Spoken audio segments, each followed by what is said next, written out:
எல்லாருக்கும் வணக்கங்க. எல்லாரும் எப்படி இருக்கீங்க? எல்லாரும் நல்லா இருக்கீங்களா? எல்லாரும் நல்லா இருப்பீங்கன்னு சொல்லிட்டு நம்புறேன். ப்ளவுஸுடைய பேக் சைடு நம்ம இப்போ அட்டாச் பண்ணுறது எப்படி அப்படிங்கிறத தான் பார்க்க போகிறோம். நான் வந்துட்டு டிசைனுக்காக லைட்டாக ஒரு 2 ஸ்கேலப் கொடுத்துட்டு லைட்டாக ஷேப் கொடுத்து கட் பண்ணி வச்சுருக்கேன். இப்போ இது வந்துட்டு ப்ளவுஸுடைய பீஸை வந்துட்டு நல்ல பக்கம் மேலே தெரிகிற மாதிரி போட்டுக்கிட்டு அதுக்கு மேலே லைனிங் பீஸை இப்படி வச்சுக்கணும். இப்படி வச்சுட்டு பார்த்திங்கன்னா சுற்றி அந்த நம்ம ஷேப் கொடுத்து வரைஞ்சி கட் பண்ணியிருக்கோம் இல்லையா, அதில் ஒரு 1/4 இன்ச் அளவு ஒரு தையல் அளவு விட்டு ஒரு தையல் போட்டுட்டு வரணும். சுற்றி இந்த மாதிரி போடணும். இப்போ நான் போடுறேன் பாருங்கள். இந்த மாதிரி இந்த 1/4 இன்ச்சு விட்டு நம்ம தையல் போடுறோம் இல்லையா, அது வந்துட்டு நம்ம எந்த ஷேப் கொடுத்து கட் பண்ணியிருக்கோமோ அந்த ஷேப் மாறாமல் கரெக்டாக பார்த்து நல்லா நிதானமாக பொறுமையாக அடிச்சுட்டு வரணும். நான் வந்துட்டு ஒரு 2 வளைவு கொடுத்து ஸ்கேலப் டிசைன் மாதிரி பேக்கில் வந்து பார்த்திங்கன்னா ஒரு மாதிரி தாமரைப்பூ ஷேப் வருது இல்லையா, அந்த மாதிரி ஷேப் கொடுத்துருக்கேன். நல்லா அந்த ஷேப் மாறாமல் கொஞ்சம் லைட்டாக நிதானமாக இந்த மாதிரி அடிச்சுட்டு வரணும். இந்த கொனையில் வந்துட்டு இந்த ஷேப் வருது இல்லையா, அதில் வந்துட்டு நம்ம ஊசியை வந்துட்டு கீழே குத்தி விட்டு நம்ம திருப்பி எடுக்கணும். இப்படி திருப்பிக்கிட்டு அதுக்கப்புறம் திரும்ப நம்ம அப்படியே அந்த தையலை கண்டினியூ பண்ணிட்டு வரணும். இந்த ஷேப் கொஞ்சம் கூட மாறாமல் நம்ம இந்த மாதிரி தையல் அடிச்சுக்கிட்டு இப்போ நான் சுற்றி தையல் அடித்து முடிச்சிட்டேன். அடுத்ததாக பார்த்தீங்கன்னா கீழே இந்த சைடில் வந்துட்டு நம்ம ஃப்ரண்ட் பீஸ் வந்து அட்டாச் பண்ணி வச்சுருப்போம் இல்லையா, பட்டி எல்லாமே அட்டாச் பண்ணி வச்சுருப்போம். அதை எடுத்து இந்த சைடில் ஒரு அளவு எடுத்துக்கணும். சேம் கரெக்டான அளவு இருக்கா அப்படின்னு சொல்லிவிட்டு நம்ம ஆல்ரெடி ஏற்கனவே பார்த்துருப்போம். இருந்தாலுமே இப்போ ஒரு டைம் கரெக்டாக பார்த்துக்கணும். பார்த்துட்டு கீழே எந்த அளவு இருக்குது, இப்போ நான் வந்து தையல் அடித்து திருப்புற அளவுக்கு தான் கொடுத்துருக்கேன், துணி விட்டுருக்கேன் கட் பண்ணும்போதே. சேம் கரெக்டான அளவு இருக்குது. அதனால் இப்போ தையல் அளவு ஒரு 1/4 இன்ச்சு அளவு விட்டு தையல் அடிச்சுட்டு வரேன். இந்த இடத்துல ஒட்டுக்கு ஓரமாக வந்துட்டு 1/4 இன்ச்சு விட்டு தையல் அடிச்சுட்டு வரேன். அடுத்ததாக கீழே அந்த தையல் முடித்ததும் பார்த்திங்கன்னா நம்ம இங்கே நெக்காண்டை வந்துட்டு பார்த்திங்கன்னா இந்த எக்ஸ்ட்ரா உள்ள பீஸ் எல்லாம் இந்த மாதிரி நிதானமாக நம்ம ஒரு 1/4 இன்ச்சு அளவு நம்ம விட்டு தையல் அடிச்சிருக்கோம். அந்த தையலுக்கு வெளியிலே நம்ம லைனிங் பீஸ் எந்த அளவுக்கு கட் பண்ணியிருக்கிறோமோ அதே மாதிரி இந்த எக்ஸ்ட்ரா உள்ள பீஸ் எல்லாம் கட் பண்ணி எடுத்துக்கணும்.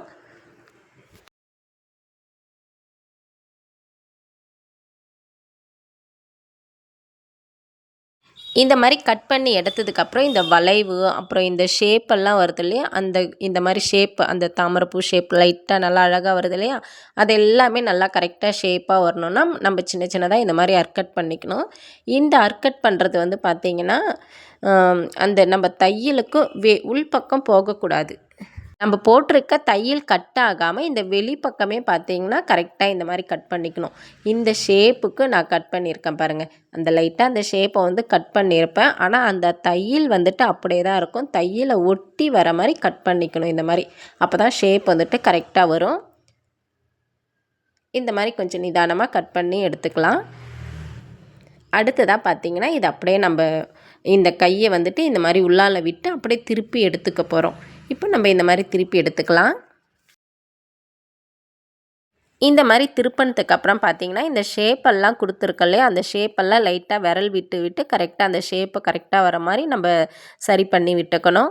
இது வந்துட்டு நான் லைட்டாக ஷேப் கொடுத்து டிசைன் வர்றதுக்காக பண்ணியிருக்கேன். நீங்கள் நார்மல் ப்ளவுஸ் தைக்கணும், ரவுண்ட் ஷேப் ஷேப் எது கொடுக்கணும் அப்படின்னாலுமே சேம் இதே மாதிரி தான் அடிக்கணும். இது வந்துட்டு நம்ம லைனிங் பீஸில் நம்ம கொஞ்சம் ஈஸியான முறையில் நம்ம செஞ்சுருக்கோம். இதிலே வந்து பார்த்திங்கன்னா இந்த பேக் சைடில் கீழே பீஸ் வந்துட்டு பார்த்திங்கன்னா பீஸ் கொடுத்து மடித்து அடிக்கலாம். இல்லை அப்படியே நம்ம சாதா ப்ளவுஸில் மடிப்புலேயே எக்ஸ்ட்ரா ஒரு 2 இன்ச்சு விட்டு கீழ்ப்பக்கம் அந்த இடுப்பாண்டை வந்துட்டு நம்ம 2 இன்ச்சு விட்டு கட் பண்ணுவோம்.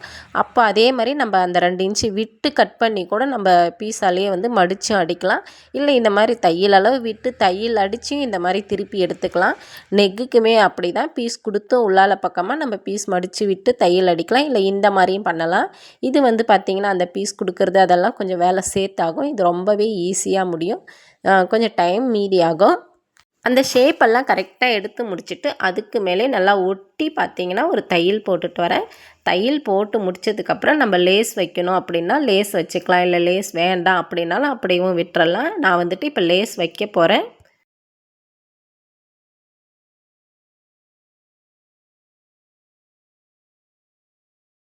இந்த லேஸ் வைக்கிறதுக்கு முன்னாடி பார்த்தீங்கன்னா, நான் சுற்றி வந்து இந்த மாதிரி சுற்றி ஒரு அட்டாச் தையல் போட்டு எடுத்துக்கலாம். லைனிங் பீஸும் நம்ம ப்ளவுஸோடைய பீஸும் விலகாமல் இருக்கணும் அப்படிங்கிறதுக்காக நல்லா தள்ளி விட்டு சமப்படுத்தி விட்டு உள்ளுக்குள்ளார எங்கேயுமே பீஸ் மடிச்சிட்டோ இல்லை சுருக்கம் கொடுத்தோ இல்லாத மாதிரி நல்லா சமப்படுத்தி விட்டு தையல் அடிச்சுக்கணும். இந்த இடத்துல தான் சொன்னது நான், இங்கே வந்துட்டு நம்ம பீஸ் கொடுத்து 2 இன்ச்சு எக்ஸ்ட்ரா விட்டு கட் பண்ணி 1.5 இன்ச்சு போல் எக்ஸ்ட்ரா விட்டு கட் பண்ணி நம்ம மடித்து அடிக்கலாம். இல்லை பீஸ் கொடுத்து உள்ளுக்குள்ளார மடித்து தையல் அடிக்கலாம். இல்லை இந்த மாதிரி சாதாரணமாகவும் தையல் அடிக்கலாம். இந்த மாதிரி சாதாரணமாக தையல் அடிக்கும்போது கொஞ்சம் வேலை டைம் எல்லாமே மீதியாகும். இப்போ இந்த மாதிரி 1 இன்ச் அளவில் பார்த்தீங்கன்னா கீழே இடுப்பாண்டை வந்து டாட் பிடிப்போம் இல்லையா, அங்கே வந்துட்டு இந்த மாதிரி கரெக்டாக தையல் அடிச்சுட்டு வரணும். சுற்றி இந்த மாதிரி படிமான தையலுமே அடித்து முடிச்சுட்டு இந்த எக்ஸ்ட்ரா இருக்கிற பீஸ் எல்லாம் கட் பண்ணி எடுத்துக்கலாம். இந்த மாதிரி எக்ஸ்ட்ரா இருக்கு இல்லையா, இந்த பீஸ் எல்லாமே நம்ம கட் பண்ணி எடுத்துடலாம் சுற்றியுமே.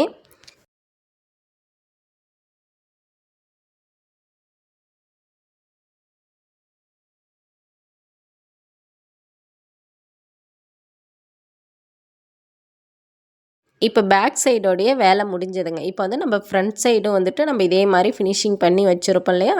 இப்போ நான் லேஸ் வைக்கணும் அப்படிங்கிறதுனால ஒன் சைடு மட்டும் அந்த ஃப்ரண்ட் சைடு பீஸ் எடுத்து அட்டாச் பண்ண போகிறேன். நமக்கு ஒன் சைடு எந்த சைடு நம்ம ஐப்பட்டி பக்கம் பார்த்தீங்கன்னா நமக்கு இந்த சேரீ இந்த பக்கம் போடுவோம், இந்த பக்கம் தான் நமக்கு வந்துட்டு டிசைன் தெரியணும்.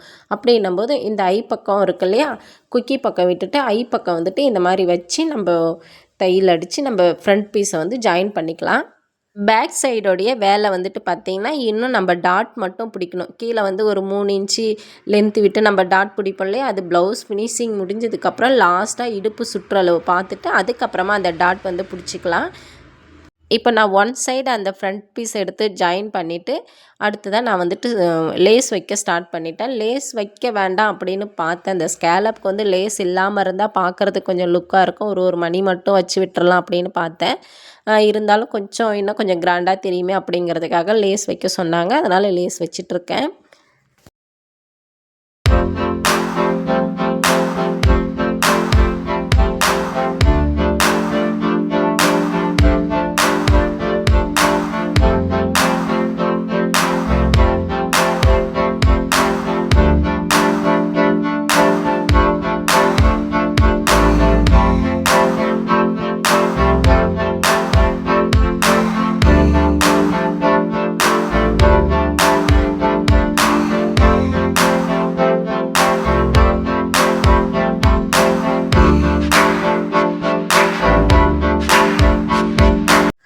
இப்போ லேஸ் வச்சு முடிச்சதுக்கப்புறம் பார்த்தீங்கன்னா ஃபினிஷிங் வந்துட்டு இப்படி தாங்க இருக்குது ஷேப். நம்ம இன்னும் இதில் நாட் வைக்கணும், இன்னும் ஸ்லீவ் அட்டாச் பண்ணணும், இன்னொரு சைடு ஃப்ரண்ட் பீஸ் அட்டாச் பண்ணணும்.